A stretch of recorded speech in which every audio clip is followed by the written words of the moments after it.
আমার প্রিয় ছাত্রছাত্রীরা, তোমাদের জন্য নিয়ে এসেছি আবার একটি নতুন ভিডিও। এটা নবম শ্রেণীর ছাত্রছাত্রীদের জন্য এই ভিডিওটি। এখানে নবম শ্রেণীর পুরোটা 90 নম্বরের জন্য এই সাজেশানটি করা হয়েছে। এখানে এখানে 2 নম্বরের প্রশ্ন, 3 নম্বরের প্রশ্ন এবং 5 নম্বরের প্রশ্ন তুলে ধরা হয়েছে। যেগুলি সর্বাধিক গুরুত্বপূর্ণ সেগুলিকে বেশি গুরুত্ব দিয়ে পড়বে তোমরা। আর মনে রাখতে হবে এখানে কিন্তু সাজেশানটা খুবই শর্ট করা হয়েছে এবং তোমরা এই সাজেশান যেগুলো আছে সেগুলো সব পড়বে। পড়লে কমন পাওয়ার সম্ভাবনা 100% থাকবে।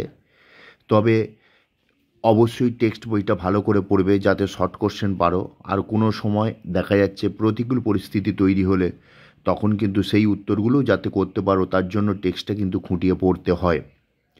মনে রাখতে হবে এই অধ্যায়ের সবথেকে গুরুত্বপূর্ণ অধ্যায় হচ্ছে পশ্চিমবঙ্গ এবং ভারতের সম্পদ, সাথে ভূমিরূপ আবহাওয়া বিকার। এখান থেকে 5 নম্বরের প্রশ্ন আসবে।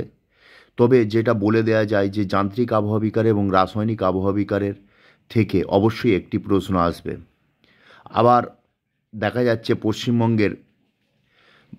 পশ্চিমবঙ্গের অধ্যায় থেকে যেমন কলকাতা বন্দরের সমস্যা, হলদিয়া বন্দর গড়ে ওঠার কারণ, হুগলি নদী উভয় তীরে পাটশিল্প কেন্দ্রীয় ভবনের কারণ, এই 3টি থেকে একটা আসার সম্ভাবনা আছে।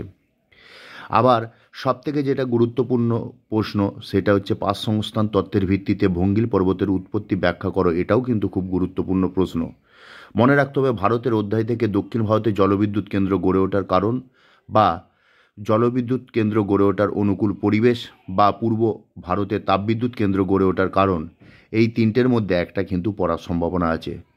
মনে রাখতে হবে যে ভালো করে পড়াশোনা করলে ভালো নাম্বার পাওয়া যাবে আর প্রচুর পরিমাণে স্টাডি করতে হবে। স্টাডি করলে অটোমেটিক সমস্ত প্রশ্ন সহজ হয়ে যাবে। এবং একটা কথা মাথায় রাখতে হবে, আমি যে এই সাজেশানটা দিয়েছি শুধুমাত্র ওই দিন যেদিন পরীক্ষা আছে সেদিন সকালবেলা ভালো করে চোখ বুলিয়ে যাবে, তাহলে নাম্বারের পরিমাণ অনেক বাড়বে বলে আশা করি।